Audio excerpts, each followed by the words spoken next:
நம்ம video subscribe பண்ணிவிட்டு கடைசி வரைக்கும் ஃபுல்லாக பாருங்கள் நண்பா. ரொம்பவே யூஸ்ஃபுல்லாக இருக்கும். அதே மாதிரி உங்களுக்கு வேறு ஏதாவது கேட்ஜெட்டை பற்றி ரிவ்யூ பண்ணணும் அப்படின்னா கீழே கமெண்ட்ஸை தெரிவிங்க. நான் அதை பற்றி வீடியோ போடுறேன். வாங்க வீடியோக்குள்ளே போகலாம். ஓகே, இன்றைக்கி நம்ம எதை பற்றி பார்க்கறோம்னா சாம்சங் பிராண்டில் ஒரு அட்டகாசமான இயர்பட்ஸை ஒன்று போட்டிருக்காங்க. அது பேர் என்னென்னு பார்த்தீங்கன்னா சாம்சங் கேலக்ஸி பட்ஸ் ப்ரோ அப்படின்னு சொல்லி ஒரு இயர்பட்ஸ் தான். இந்த இயர்பட்ஸ் உங்களுக்கு வாங்கணும் அப்படின்னா கீழே டிஸ்கிரிப்ஷன் லிங்க் கொடுத்துருக்கேன், உள்ளே போய் செக் பண்ணி பார்த்துவாங்க. இதோட ப்ரைஸ் என்னென்னு பார்த்தீங்கன்னா 7,990 போட்டிருக்காங்க அமேசானில். கிட்டத்தட்ட 8,000 வருது. இந்த ஃபுல் ஆப்ஷனும் ஃபுல் ஸ்பெசிஃபிகேஷனும் டாப் டு பாட்டம் எல்லாமே சொல்கிறேன். கடைசி வரைக்கும் ஃபுல்லாக ஸ்கிப் பண்ணாமல் பாருங்கள், யூஸ்ஃபுல்லாக இருக்கும். வாங்க ஒவ்வொன்றா பார்க்கலாம். ஃபஸ்ட்டு நம்ம இதோட டிசைன் ப்ளஸ் பில்ட் குவாலிட்டி பற்றி பார்ப்போம். இந்த பில்ட் குவாலிட்டி வந்து நம்பர் ஒன் பிளாஸ்டிக், நல்ல ஹார்ட் பிளாஸ்டிக் தான் கொடுத்துருக்காங்க. ரொம்பவே அற்புதமாக தான், நீங்கள் டச் பண்ணிங்கன்னா உங்களுக்கே தெரியும், நல்ல ஒரு ஃபீல் ஆகும், நல்ல ஹார்ட் பிளாஸ்டிக் மாதிரி. இதை பில்ட் குவாலிட்டி ரொம்பவே அற்புதமாக இருக்குது. டிசைன் பற்றி பார்த்தீங்கன்னா ரொம்பவே காம்பேக்டாக அழகாக கொடுத்துருக்காங்க. குட்டியாக இருக்கும், உங்கள் கைக்குள்ளே வச்சு ஈஸியாக நீங்கள் மூடிடலாம், அவ்வளோ குட்டியாக காம்பேக்டாக கொடுத்துருக்காங்க. அது மட்டும் இல்லாமல் இயர்பட்ஸை நீங்கள் கையில் எடுத்து பார்த்தீங்கன்னா ரொம்பவே குட்டியாக உங்கள் காலை மாட்டிருக்கிறது தெரியாத மாதிரி நல்லா காதுக்குள்ளே ஏற்ற மாதிரி வடிவமைச்சிருக்காங்க. நீங்கள் இந்த இயர்பட்ஸ் எடுத்து காதில் மாட்டிங்கன்னா போதும், வெளியே அந்த ஏகேஜி மட்டும்தான் சிம்பிள் மட்டும் தான் தெரியுமே தவிர இயர்பட்ஸ் ரொம்பலாம் வெளியே நீட்டிகிட்டு இருக்காது மற்ற இயர்பட்ஸ் மாதிரி. இது நீங்கள் அழகாக நீங்கள் உங்களுக்கு காதுக்கு ஏற்ற சைஸில் இந்த சிலிக்கான் டிப் மாட்டி காதில் மாட்டினீங்கன்னா போதும், நீங்கள் எவ்வளோ ஜம்ப் பண்ணாலும் எப்படி ரன்னிங் பண்ணாலும் அவ்வளோ சீக்கிரத்தில் இயர்பட்ஸ் உங்கள் காதை விட்டு கீழே விழாது. எந்த இயர்பட்ஸுமே நீங்கள் உங்கள் காதுக்கு ஏற்ற சைஸில் அந்த சிலிக்கான் டிப் இல்லைன்னா ஃபோம் டிப் எடுத்து மாட்டிங்கன்னா போதும், அப்போ தான் ஒரிஜினல் சவுண்டு வந்து அப்படியே உங்கள் காதுக்குள்ளே கேட்கும். அது தவிர நிறைய பேர் பெருசாக மாட்டுவாங்க, சின்னதாக மாட்டுவாங்க, காதில் லூஸாக மாட்டுவாங்க. அப்படி மாட்டிங்கன்னா ஒரிஜினல் சவுண்டு உங்கள் காது கேட்கவே கேட்காது. இதில் பார்த்தீங்கன்னா சார்ஜிங் கேஸ் முன்னாடி வந்து ஒரே ஒரு இண்டிகேஷன் லைட் தான் கொடுத்துருக்காங்க, சார்ஜிங் இண்டிகேஷன் லைட்டு. அது போக சார்ஜிங் கேஸில் வந்து டைப் சி போட்டு தான் கொடுத்துருக்காங்க. நீங்கள் இயர்பட்ஸ் வாங்கும்போதே புதுசாக நல்ல ஹை குவாலிட்டியில் டைப் சி கேபிளும் கூடவே கொடுத்துட்றாங்க. டைப் சி போட்டிருக்கிறது வந்து ரொம்பவே நல்லாயிருக்கு. ஏன்னா மைக்ரோ யூஎஸ்பி கேபிள் வந்து நீங்கள் கரெக்டாக பார்த்து தான் மாட்டணும். டைப் சி வந்து நீங்கள் எப்படி கண்ணை மூடிட்டு மாட்டினாலும் ஈஸியாக நீங்கள் மாட்டிடலாம். இந்த இயர்பட்ஸில் ஃபஸ்ட்டு நம்ம இதை பற்றி நாய்ஸ் கேன்சலேஷனை பற்றி தான் பார்க்கணும். ஏன்னா அந்த ஆடில் பார்த்தீங்கன்னா 99% நாய்ஸ் கேன்சலேஷன் தான் கொடுத்துருக்கான். இது வரைக்கும் எந்த இயர்பட்ஸ்லாம் இப்படி கொடுத்ததில்லை. ஆனால் இதில் 99% நாய்ஸ் கேன்சலேஷன் அப்படிங்கிற ஆப்ஷன் கொடுத்துருக்கான். நீங்கள் ஒரு தடவை நாய்ஸ் கேன்சலேஷன் ஆக்டிவேட் பண்ணிட்டீங்கன்னா போதும், சுற்றி என்ன நடக்கும் குண்டூசி சவுண்டுக்கும் காதில் கேட்காதுன்னு மாதிரி சொல்லியிருக்காங்க.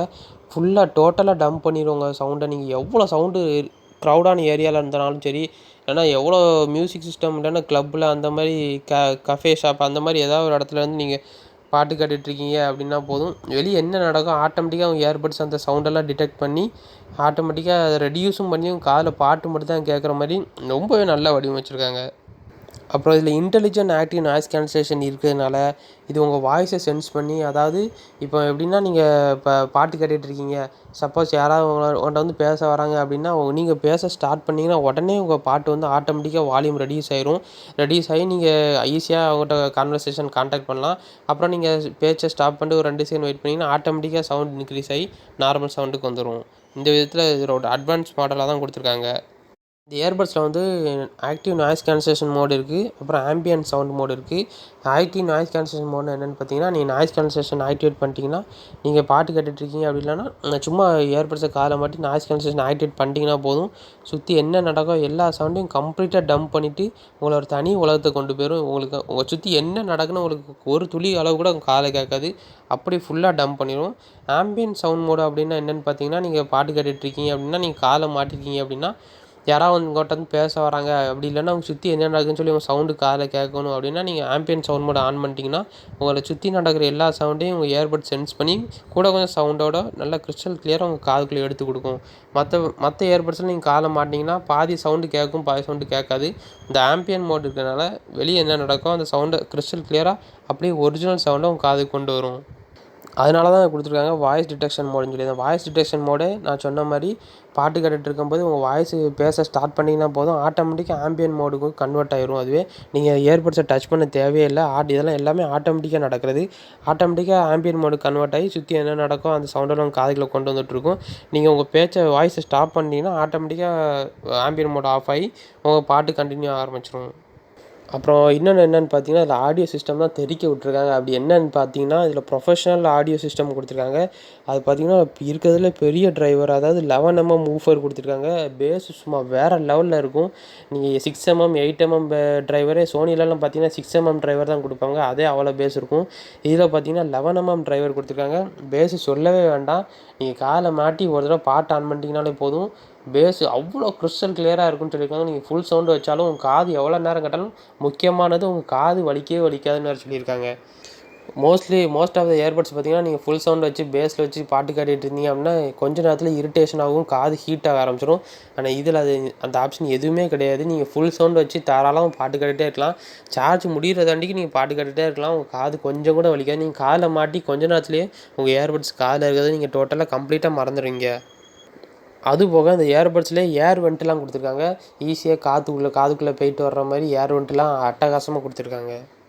அதுக்கப்புறம் பார்த்தீங்கன்னா 2 இயர்பட்ஸுமே டச் கண்ட்ரோல் தான் கொடுத்துருக்காங்க. நீங்கள் டச் கண்ட்ரோல் மூலமாகவே ஈஸியாக நீங்கள் பாட்டு பாஸ் பண்ணிக்கலாம், ப்ளே பண்ணிக்கலாம், நெக்ஸ்ட் பாட்டு மாற்றிக்கலாம், ப்ரீவியஸ் பாட்டு மாற்றிக்கலாம், சவுண்டு கண்ட்ரோல் பண்ணிக்கலாம். எல்லாமே நீங்கள் டச் கண்ட்ரோல் மூலமாகவே பண்ணிக்கலாம்.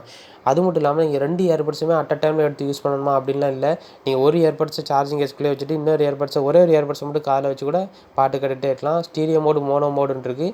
நீங்கள் மோனோ மோடை மாற்றி நீங்கள் காதில் வச்சு பாட்டு கேட்டிங்கன்னா மோனோ மோடு ஆக்டிவேட் ஆகும். அது இதுக்குன்னு பார்த்தீங்கன்னா 2 இயர்பட்ஸ் இருக்கிற மாதிரியே ஃபீல் ஆகும். ஸ்டீரியோ மோடு பார்த்தீங்கன்னா நீங்கள் இயர்பட்ஸை காதில் 2யும் மாட்டிட்டு ஸ்டீரியோ மோடு ஆன் பண்ணிட்டீங்கன்னா ஈக்குவலாக பேர ஆரம்பிச்சிடும். அதுக்கப்புறம் இதோட கால் குவாலிட்டி வந்து ரொம்பவே அற்புதமாக இருக்குன்னு வேறு சொல்லியிருக்காங்க. நீங்கள் காதில் மாட்டி எவ்வளோ க்ரௌடான ஏரியானாலும் நின்று கால் பேசலாம். உங்கள் வாய்ஸை மட்டும் தான் கரெக்டாக டிடெக்ட் பண்ணும். இதில் மைக்ரோஃபோன் வந்து அவ்வளோ அட்வான்ஸாக கொடுத்துருக்காங்க. சுற்றி நடக்கிற எல்லா வாய்ஸையும் சென்ஸ் பண்ணி அதை ஆட்டோமேட்டிக்காக நீங்கள் கால் பேசிகிட்டு இருக்கீங்க அப்படின்னா அதை சுற்றி நடக்கிற வாய்ஸை ஃபுல்லாக அப்படியே டம்ப் பண்ணிவிட்டு உங்கள் வாய்ஸை மட்டும் ஈஸியாக ரெக்கக்னைஸ் பண்ணி அது எப்படி ரெக்கக்னைஸ் பண்ணுதுன்னா, நீங்கள் பேசும்போது உங்கள் மண்டவோடு வந்து வைப்ரேஷனில் அதை ஆட்டோமேட்டிக்காக சென்ஸ் பண்ணி உங்கள் வாய்ஸை மட்டும் கரெக்டாக சென்ஸ் பண்ணி ஆப்போனண்ட்டுக்கு கிறிஸ்டல் கிளியராக கொடுக்குற மாதிரி ரொம்பவே அட்வான்ஸாக வடிவமைச்சிருக்காங்க. நீங்கள் இந்த புதுசாக இந்த இயர்பட்ஸ் வாங்கும்போது உள்ளே என்னெல்லாம் இருக்குன்னு பார்த்தீங்கன்னா, ஒரு பேர் ஆஃப் இயர்பட்ஸும் இருக்கும். அப்புறம் ஏர் டிப்ஸு ஸ்மால், மீடியம், லார்ஜ் அப்படின்னு 3 சைஸில் இருக்கும். அப்புறம் குயிக் ஸ்டார்ட் கைட்ஸ் இருக்கும். அது போக வயர்லெஸ் சார்ஜிங் டாக், அப்புறம் யூஎஸ்பி கேபிள், அதுவும் டைப் சி கேபிள் இருக்கும். ஓகே, நம்ம அந்த வீடியோ பிடிச்சிருக்குன்னு நினைக்கிறேன். அந்த வீடியோ பிடிச்சிருந்தா பக்கத்துலேயே சப்ஸ்கிரைப் பட்டனை ப்ரெஸ் பண்ணி பெல் ஐக்கனை கிளிக் பண்ணி ஆளில் கொடுத்துக்கோங்க. இதே மாதிரி ஏதாவது கேட்ஜெட் பற்றி டவுட் இருக்குது அப்படின்னா எனக்கு கமெண்ட்ஸை தெரிவிங்க. நான் நெக்ஸ்ட் வீடியோ அதை பற்றி போடுறேன். ஓகே நண்பா, பாய்.